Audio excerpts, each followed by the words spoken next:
Escape to the Metaverse. Better act like you know. Yeah. You are now tuned into the Matthew and Rizzle show. Yeah. Escape to the Metaverse. Better act like you know.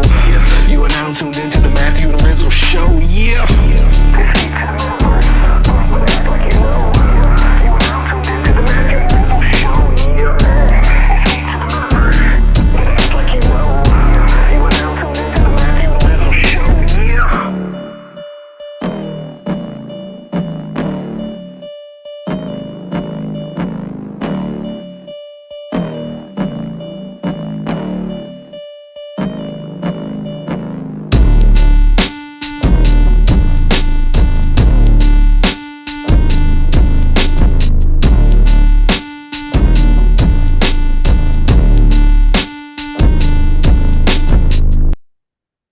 Speak. There we go. I thought Robot Lady turned silent. I was almost ready to get really upset. I thought she bugged us with our Don't robot. abandon us, Robot Lady. Yeah, dude. Anyway, welcome back, Matthew and Rizzle show. This is Matthew, with my dude Rizzle, as always. And I think this is the last Matthew and Rizzle show of 2022, dude. Oh shit. I didn't even look at the calendar. It's just so automatic. But yeah, you're right. It's the holidays next week. We should probably take a week off. Yeah, as we sometimes do, and as people often note when they're talking about the width in this show, it's yeah, they're here every week except for a couple times a year. Yeah, no, we get to cash in one of those now. So Yeah, exactly. see y'all in 2023. Yes. It was funny. We were just talking about what we're going to talk about, today, getting warmed up for the podcast or whatever. And Matt's like, Christmas and taxes. I was like, oh shit, I haven't thought about taxes at all. I don't want to do that. I mean, I guess I have a little bit. Actually, to be completely honest, last year's tax situation made me be much more aware and proactive about this year's tax situation. So although I haven't taken a peek too much, I do feel more prepared just by the lessons I've learned up until now. So let's hope that holds true. Yeah, and I guess we should probably do that. This is not financial advice or whatever at the beginning. I don't know if you have to do that for taxes. I don't know even if that statement is sufficient. I don't know. I think if you're telling people and encouraging them to do their taxes, I feel like the feds won't get us for that, at least. I don't know. I'm super fucking paranoid about that shit. Yeah. I mean, last year was more of a nightmare, I guess. I mean, for me personally, was the first full year moving back to the US. And so the wife and what she does then becomes taxable and stuff. She got a green card or whatever.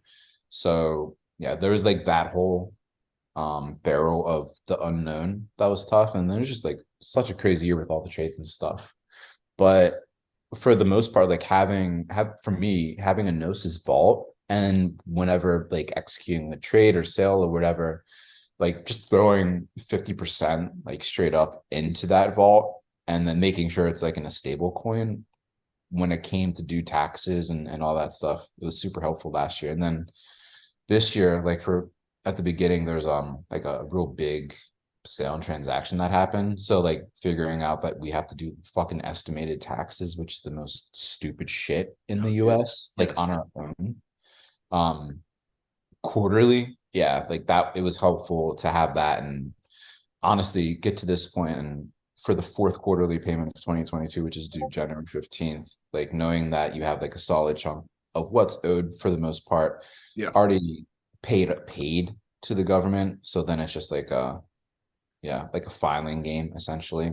It's been helpful. And then with crypto, since everything is super open and easy to link, using something like Token Tax as the compiling software before handing it off to an accountant is really, honestly, it's not hard. And after you go through that first ring of fire, last year, you're saying, the deal. So it's just making sure that you're on it in terms of cashing out the stables timely before markets crash, and so that you have the funds to pay the Fed, so you don't need to liquidate anything.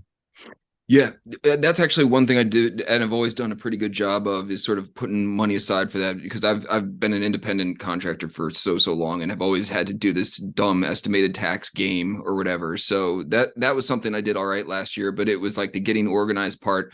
And actually, I feel like this is like pretty safe to say is financial advice. What I'm about to say is like one of the big mistakes I made that like made everything so complicated for me last year was just running everything through like the same wallet address. So then I had like income and trades and all this stuff that actually like sort of falls into separate tax buckets or whatever. So this year I actually did a much better job of like keeping transactions of like certain types in different wallets, so that when it comes time to like compile them all, I don't have to like sift through all this shit again. So yeah, if anyone out there is like running into treacherous territory, definitely, or like, you know, gets paid in crypto for like their work or whatever, setting up a whole separate thing is like a bit of a hassle, but I think it's going to pay dividends on the back end for me when it comes time to just plunk in all these addresses into token tax and let it, or whatever I used, and let it crank out the stuff. So yeah, man, but the tax situation in the US is so, the thing that always gets me is like they know how much you owe, but make you figure it out and then like tell you messed it up. That drives me crazy. Yeah, it's incredibly annoying. On top of that, it's just that the situation, like every every crypto transaction is like a taxable event, which is really annoying versus like talking to Skeeny down in Mexico City, like his situation and a lot of other countries, even if like the effective tax rate is really high in like Europe and Canada and stuff like that. Um, like as far as I know and I heard, like when you cash out, then you're taxed or the tax is levied, which makes far more sense to me than like every because we've been in the space for so long where we treat like ETH in particular like cash. It really is effectively cash to us. Buying shit, whether it's art, like doing fun shit with it. So like to have that be a taxable and just like come on, like use a little bit more common sense. And I've like as shitty as paying taxes is, like coming from Korea where paying taxes is like once a year and you plug everything into like a government portal and within like a couple $100s of accuracy, like you know exactly if you owe anything or not, and everything is just like settled for you. And you get really good public infrastructure out of it, from healthcare to like the metro that's sprawling under the city and like one of the largest in the world. Like you get really good shit when utilized properly, when it's easy for everyone to pay. And it's like over here, at least in the States, like paying taxes should be so much easier. And people, if it's easier, people will pay more. And if you pay more regularly, you can like have better shit with it, which like judging from a lot of the state of a lot of cities in the US, like a lot of cities could benefit from, to be honest, and a lot of people that are struggling could really benefit from. But anyway, that's more of a tangent or inside. Yeah, dude, I agree with all that and would love my taxes to go towards like really good purposes, but also I like try and stay on top of things because I just don't want to get in trouble, man. I'm like, dude, we're like in the weird gray area of the financial world, and so I'm not trying to be the fall guy. I'm trying to like, you know, cross all my T's and dot all my I's and like make sure the feds know what's going on. So if the magnifying glass comes out one of these days, my shit is clean. But it's honestly though, it's especially in the early days of crypto when like a lot of us just really didn't know what they're doing. Like you were saying, man, having to unravel that at some point is, at this point, as deep as we're in, it's like thousands of transactions. Thank God there's finally like software out there that can you know, at least do the bulk of it for you, because prior to that it was like a mess of like spreadsheets and shit. So yeah, I don't know, man. Yeah, financial advice: pay your taxes, don't go to jail, hope for good infrastructure. Yeah, definitely. And then like don't try to like just take 100% of earnings and like dump that into the next JPEG or something like that. Tempting, super easy, but yeah, you start digging yourself into a hole that's hard to get out of, at least for like stateside US citizens. It's really, really tricky. Yeah. It's a shame, man. It's a deterrent. I'm sure, for people. And after last year, when doing stuff with crypto or whatever, now it's in the back of my head that, every time I do something, I'm going to have to account for this on the back end. And to be honest, man, at some point for me, I feel like, and I remember Nate Alex saying this too, some of this is just like the cost of doing business on the blockchain. You know what I mean? You're sort of on the hook for weird tax stuff as the government figures out what's going on. And if you're in the weird waters here, you got to deal with the weird stuff on the back end. So, but I don't know, no regrets, man. I'm still out here doing weird stuff. Shout out Nate Alex. I saw him with his potential tax loss harvesting spread. Cost of doing business, Nate. The fucking red bean. It's such a funny song. That's it's a mini part of all the drama that's going on. But Nate Alex tax related tweets is always a source of entertainment. So if taxes are nothing else but entertainment when it comes to Nate Alex, thank you for your service, Nate. But dude, what software do you use? Do you use Token Tax too, or are you using some other compiler? I think I used Token Tax. I used whatever Trizlet recommended. I actually procrastinated heavily and waited until a few people had done it that I knew were way more organized than I did, and that person ended up being Trizlet. So I was like, yo, Trizlet, what software did you use and how did you do this? Unfortunately, Trizlet's the man and helped me out a little bit, because there was a little bit of a learning curve, to be honest with you. There's a couple different settings and whatever for it that I was wanted to double check with someone if I was doing it right. And I think he's actually a little bit more paranoid than I am. So I felt comfortable, having him give me a couple pointers. Yeah, Trizlet's definitely the dad figure of the metaverse. Very responsible, always buttoned up. Token Tax is good. And then for the NFT side, just to verify that your NFT trades and stuff are being tracked appropriately, I found that nftbank.ai. Oh, interesting. Really, really good breakdown. Yeah, Token Tax is excellent on the NFT side, in my experience. But prior to that, I think I tried Coin Tracker and a couple other shitty crypto tax products that just weren't up to snuff. Wasted several $100s on those. But Token Tax nails the crypto and the NFTs together. But nftbank.ai, if you are more into the NFT stuff, is also a really, really good breakdown, short and long term and all that good stuff, and very accurate. You're not needing to manually input NFT trades like a lot of other busted ass tax software is. I'm definitely procrastinating on all of this until after the holidays, but yeah, I mean, well, the thing is right now before the 31st, it's sort of that's true. The last window for us to bake in any tax loss harvesting and reduce shorter long-term capital gains taxes. Yeah, using that approach. Which is it's I don't know. The taxes, it's so stupid, dude. You think about it, what income brackets people are in, or then people have entities and they just simply I set up this corporation and this is that, and it's just checking weird boxes and filling it in. It's just what the fuck. Yeah. It's so stupidly arbitrary. It is about it. And it's such a game too, exactly what you're saying. If you are familiar with the way the laws work and know how to set up companies and all this shit that you can sort of I don't know, be one of these people who's just shuffles everything around in a way that gets you away with something. I don't have enough time or know how to do all that. I'm just just leave me alone, feds, and take my money. Yeah.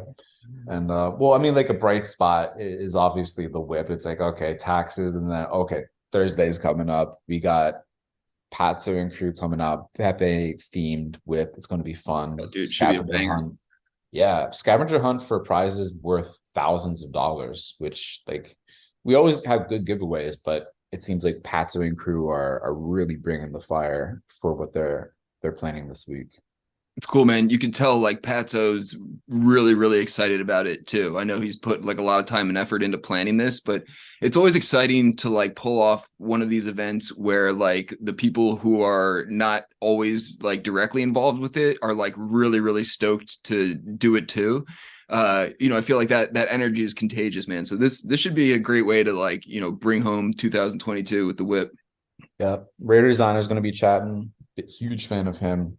He's working on like a separate collab with Skinny to be released on Nifty Nice. early next year, which I'm stoked on. It's like a whole separate thing. But we also just got off a call with Johan and Matthias from the meme crew and baking in like a new portion potentially of the show this week, which is, I mean, it stroked our ego, which is cool. One of the folks sort of like what the fuck we're planning or thinking about.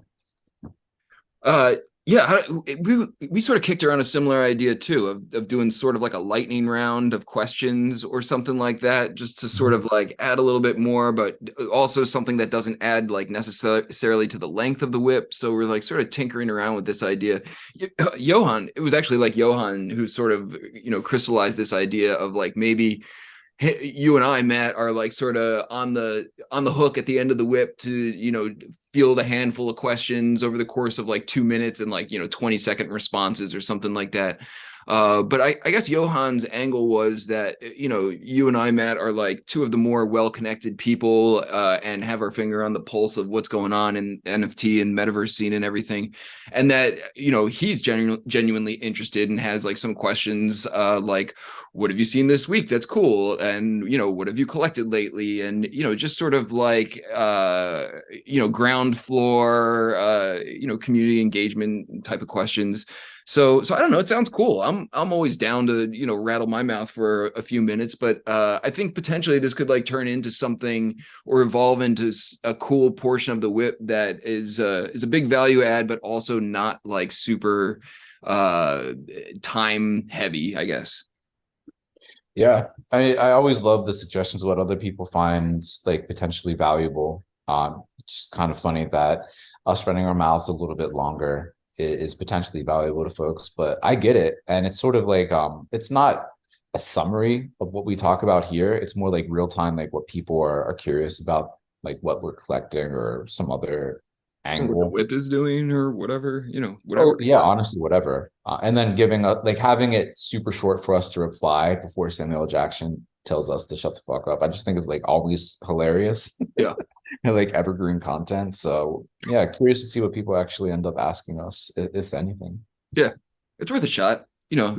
I like and always have the fact that we're like, someone has an idea, let's try it and we'll just see how it goes. And if it doesn't stick or we forget about it or we'll just circle back or whatever, see what happens in 2023. No, but it's cool, man. I like changing formats and honestly, we switched up the format of the whip, a few months ago now to sort of be more like hands-on experiential. And I feel like the shakeup has been good, man, and generally pretty well received by the community. I feel like we've sort of sacrificed some of the audience size in the sense of like people who are just sort of, remember when we were in like Token Smart, we had a lot and we were like airdropping money. And I feel like, a lot of people started showing up just to sort of like gather whatever stuff was raining in Discord or whatever, which is fine. I mean, we sort of did that to ourselves and encouraged that audience. But I feel like with this pivot into like more experiential whips, we've like tapped into the OG crowd a little bit more. And a lot of people who hadn't been showing up regularly for a while have like started to come back and be more involved. And I don't know, man, it's kind of fascinating just to see how it all unfolds. No, 100%, man. It's a constant work in progress. It's like a super meta thing to say about the whip itself, but I love it.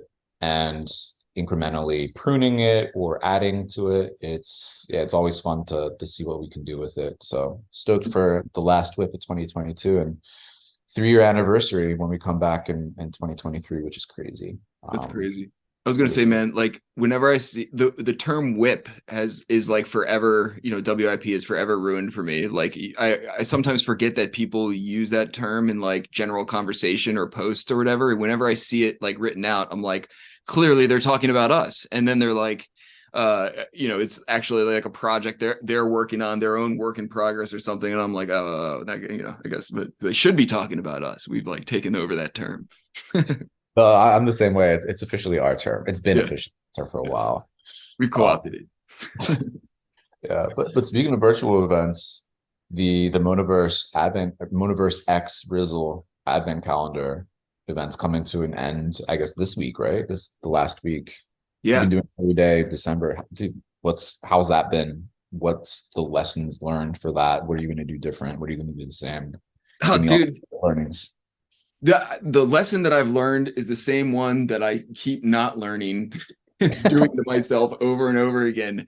And it ends up being fine. But dude, so when I set this advent calendar up in my head, it was going to be sort of similar to the Mint base calendar in the sense that every day someone can come in and claim something. But for whatever reason in my head, I had it like as a automated type of process where it like once I had all the sponsors lined up and the giveaways lined up and the guest books signed up, boom, it's easy. We have a claim period every day. Monaverse is going to kick out a tweet about it. You know, these are my buddies and friends projects and artists and everything too. So, you know, it makes it very easy for me to shill this event because I'm, you know, essentially shilling all like our friends' you know, projects and art and everything.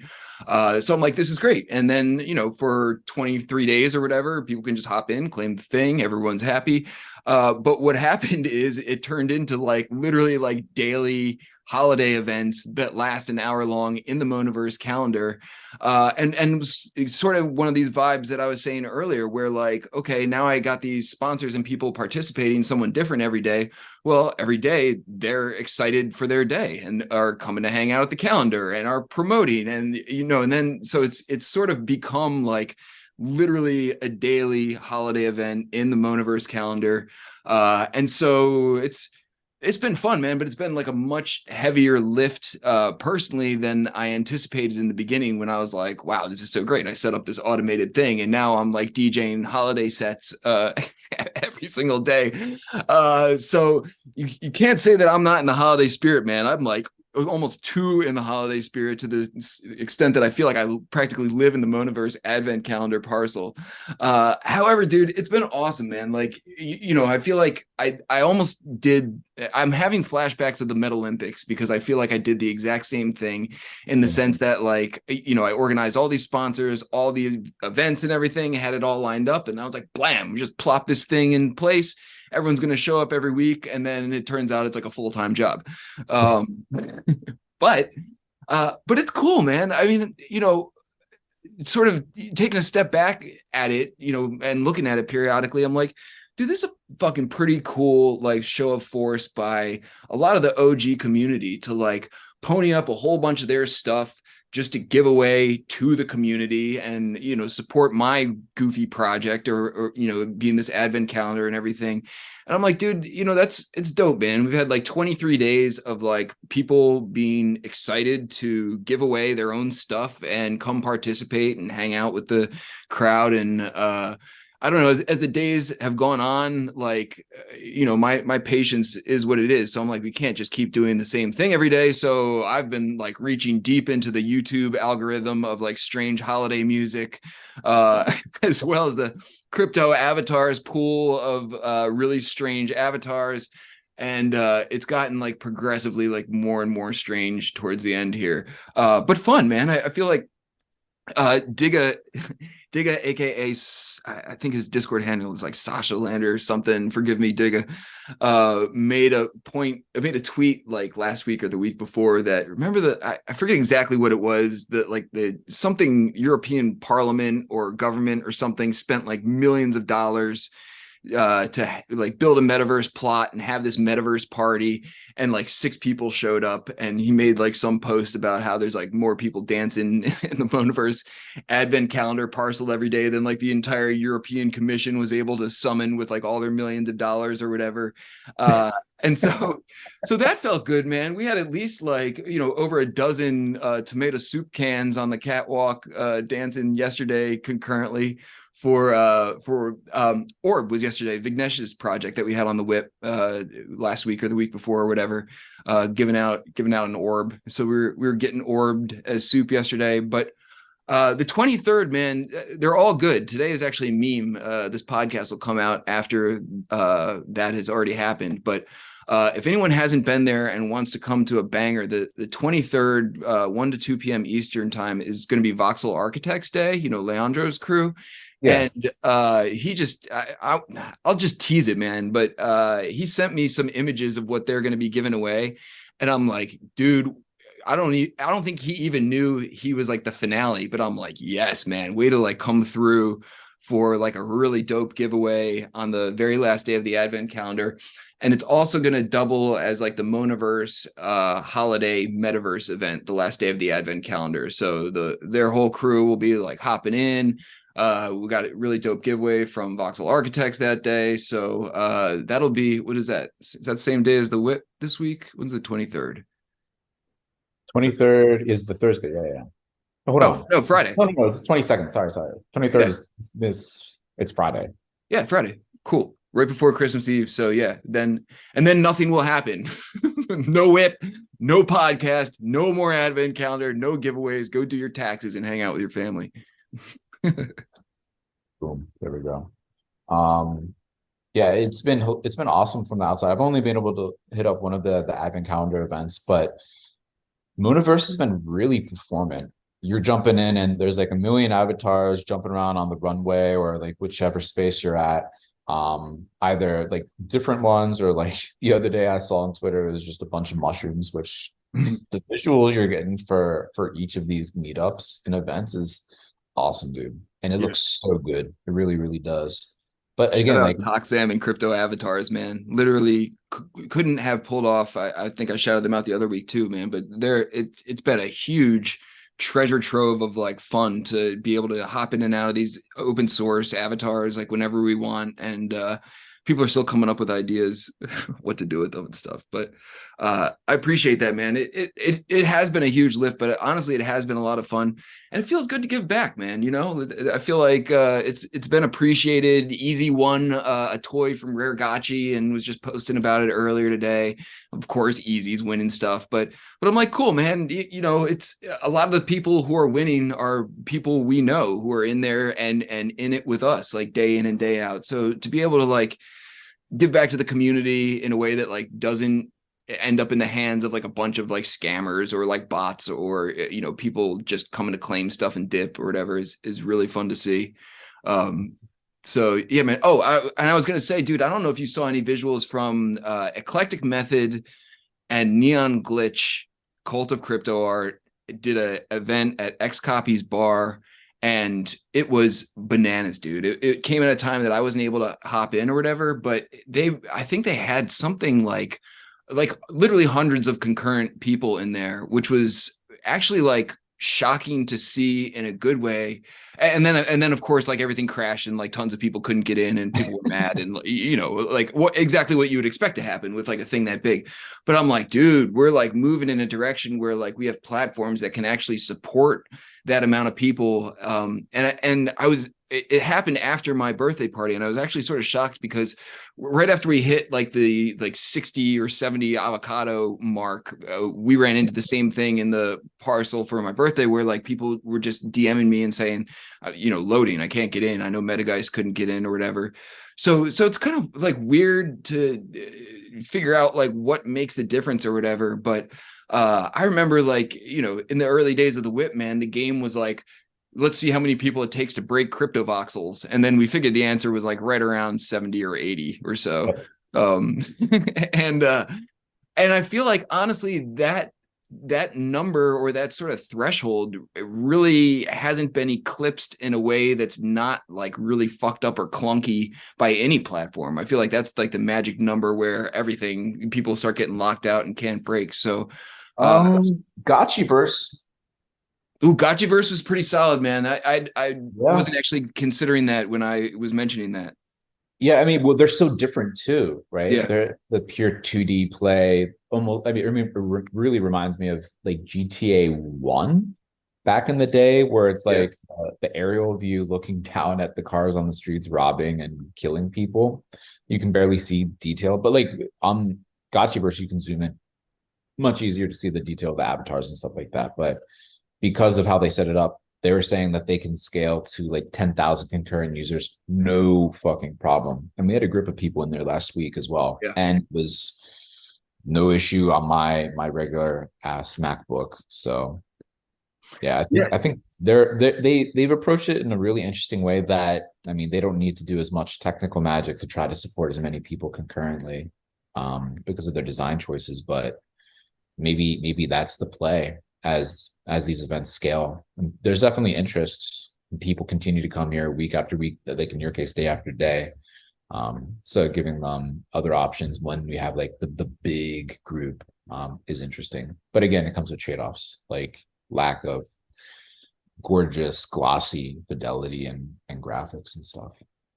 Yeah, their whole angle is very interesting. Dude, it reminds me of, I think it was Crypto Arcade. Correct me if I'm wrong.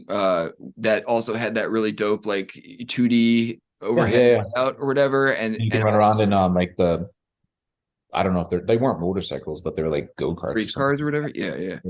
Yeah. Really cool, and like a different angle on things. It would be cool to circle back to one of those parcels at some point and just sort of take advantage of some of the features they have and do a little bit more exploring there. But dude, I feel like, yeah, Gotchiverse almost approached the metaverse in like a completely different way, where they're like trying to build out like the crypto DeFi gamified aspect first before like overlaying the shiny glossy stuff. And I have been paying attention to them for a while, ever since, I think I mentioned this at the Whip, man. Like early on, we did an event because I was really interested in Avagachi, but it was like so confusing. And we did an event like very early on in Token Smart that was like, Rizzle has no idea what's going on, come learn with him type of thing. And I've been hooked since, just because these are one of those things I love to tinker with. You know, I've always been like a tinkerer with like interesting stuff or whatever. But so to sort of see them, their progression, you know, it's been recent that they introduced some of these, or fairly recent that they introduced some of the tiles that we saw when we were in there that people can sort of like put on their parcels to make them look a little nicer. And then they introduced like NFT frames, so like people can actually like hang some art in their parcels. But like up until pretty recently, it was like a factory in there. You could like put your little gotcha machines in there to like farm your coins, and it's like a blue collar operation going on in the Gotchiverse. And only recently has been you know, sort of spiced up to look a little bit more like visually appealing. But they're cool, man. I really appreciate their angle of being a pretty much totally community driven project. You know what I mean? They've like really worked the DAO system that they have like better than a lot of them, honestly. But probably one of the, you know, I think it's one of the top most active ones, but it's also not like bullshit either. They like actually have engaged community members creating proposals and like voting on things that directly affect the community and their earning levels and like all this stuff. So it's like, I think one of the other reasons that I love it is it's like a very, very smart, sophisticated, intelligent operation masquerading as like this really fun, stupid, goofy game. And they're like really fun and goofy community as well. So I love that balance, man. I feel like it sort of speaks to some of the vibes that we have with the Whip and everything, where like, you know, we goof around and joke around a lot, but at the end of the day, our shit is tight, man. And theirs is too. Oh, 100%. And it's so cool to see like another team that's like super heads down building. And I haven't, and again, like there's just so much going on like independently. Don't have time to check out all the projects, but you have the Whip be this like the opportunity to peer into these other projects and to see the Gotchi gang doing what they're doing like so passionately. It's like, yes, this is what we need more of. Yeah. They're approaching it, like you said, super uniquely, focusing on like the DeFi side of things, crypto native. They're adding in like weird auction mechanics, which is awesome. And yeah, doing their own thing, their own way. And it's resonating. The Gotchi gang that showed up yesterday, it was like the biggest crowd in a while. They were all super engaged and passionate. And again, like the space itself was very performant. I think that if there's one critique outside of just, it's probably a little bit long for what the Whip fan was expecting. Outside of that, again, all of these virtual worlds, I think, could really benefit from like a field trip mode that like a couple people are the leaders and they have the ability to corral anyone else that's in world with them, part of their group, to their location. Because the biggest shortcoming that everyone has, like navigating either a 2D or 3D virtual space, is properly letting people know where the fuck they are and where the fuck they need to go. Like that still remains like the biggest like shortcoming. And you see people like straggling and like asking in the in Discord, like, where's the links, everyone? Where's the link? You know, so having that button to corral everyone right to your location would be a game changer, in my personal opinion. Yeah, literally every platform needs it. Literally. Yeah, man. I'm, just again pulling on that thread, and their community that turned out, man. They've got like a substantial amount of like super fans in their project, which is really difficult to create organically if you don't listen to the community and like aren't hands-on engaged with the community. Yes. You've got to like sort of just pray that someone does that on your behalf if that's not your like project or company's model or whatever. And I feel like we get so much, especially with like all the Web2 venture capitalists coming in, we get like so many projects that are being built under the premise of what they think the community wants, and then they just like release them into the community or whatever.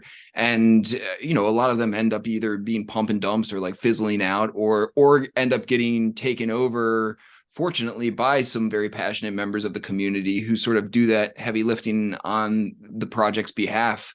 But Aavegotchi, man, I feel like is a great example of like, it's their stuff is legit really fucking confusing and a lot to digest if you're coming in from the outside. But having like cultivated that group of super fans from within the community, dude, anytime I have a question about anything, I just hit up Zbot and he's like, let's Gotchi go. And like so excited to like help out and enthusiastic about like people wanting to learn more and become more involved in it. And I feel like that shit's contagious, you know what I mean? And because of that, they've managed to take a really complicated project that is far more on the cutting edge than most, but actually make it like palatable by sort of like tapping into that community and listening to them and creating super fans of their own project, and rightfully so, man. They got great leaders on board over there. Yeah, I mean the complexity of the world I think is a feature, but like to your point, the community, the human layer, it's palpable. Like you don't need to know anything about all that complexity when you meet anyone from the Gotchi gang. You just like, wow, these guys are super passionate. They love this place for some reason. And then the complexity then becomes more like a fun little like a rabbit hole, just like this whole space, honestly, where you can pull on any thread that you see, and then it'll take you so much deeper than you would ever expect. And there's many more threads to pull on after you get to close to the bottom of any particular one. That's what I think makes crypto writ large really interesting. But then any of these virtual spaces or virtual like quote unquote like metaverse plays interesting is that complexity, but tempering that with the human community layer that is easy to understand from day one. That's probably like at least two key core ingredients of how to make magic and how to put lightning in a bottle for anything. And I think that's something like the whip has strove for since day one, and it's cool that like projects like Gotchi Gang are doing the same. WERRRX experience and technical difficulties. So before I was rugged, I was just shouting out Monaverse for also being like a platform that is really simple at first, but allows anyone that uses it to build as complex a space or world as they want. So yeah. Yeah. And has really helpful, passionate people there as well. So I think that's a fair comparison. And I was just going to say, man, that's actually exactly what happened with me and Aavegotchi. They gave me that intro level overview and they were so like friendly and accommodating. And then I just kept hitting one of them up and I was like, oh, hey, what's this? I found this thing. What does this do? And then, one step deeper into the rabbit hole each time. And And again, each time I hit them up, they made me feel like they were happy that I hit them up. You know what I mean? And then we're happy that I was asking questions. I didn't feel like I was like being annoying or like burdening them. They were like really were excited that I was excited or interested or whatever. So it's good shit, man. Let it be a lesson to everybody from the Gotchi gang. Totally. So dude, last podcast of 2022. Are we supposed to do anything? Are we? Yeah. I don't know. No, I think we're good. Just quick shout out to Miss Al Simpson. She just released Soul Birds last week. Scooped a work from there. Other than that, yeah, make sure everyone shows up to the last whip of 2022 this Thursday. Papto, Rare Designer, and crew have crazy shit planned for everyone, as do we. As always, Fabiano and his wife Patrizia. Big shout out to them for coming in week in, week out. Oh, yeah. These wearable giveaways that are honestly really dank, and I can't get enough Fabiano Speziati in my life anyway. So it's great to have him part of the fam. How about Yep. you, dude? I don't a couple podcast shout outs, right? Foxy Yoga been holding it down all year for us with these listening parties that we've been doing in Token Smart, Dragonate for helping us stitch them together. Shout out Connie Digital and My World on our awesome intro and outro, which is like so much better than every other podcast out there. No, like people are like, yo, your intros are like it hits. Like who the fuck hits, did that? I'm like, yo, Connie. Yeah, Yeah. dude, that's quite a flex, man, to have Connie on our intro. People should know. I don't know if everybody does. Yeah, no, it's really cool. Shout out the whole Whip fam, Oh, yeah, man. everyone, the Whip crew. Again, like we're almost broken records saying how much we're blessed, but we really are. Sure. I feel really, really fortunate to be doing this with you, with everyone else. So yeah. Yeah, dude. Merry Christmas, man. I'll miss you. We're taking the week and the podcast off. Like, holy crap. How do I deal without Matt in my life for like 11 days? Oh my God. Discord DMs, they'll be open. All right. All right. Thank God. We always like once in a while, like I feel like we drink like a couple of glasses of wine or beer or whatever, and then like we just dump like top of mind thoughts to one another. Sometimes they hit, sometimes it's like, all right, let's wait for like less drunken Matt or I don't know what you're talking about. anyway, dude. Yes, dude. Look forward to that over the holidays for sure. Cool. All right, man. Thank you, dude. Peace. Until next time. Till 2023. Later. Later.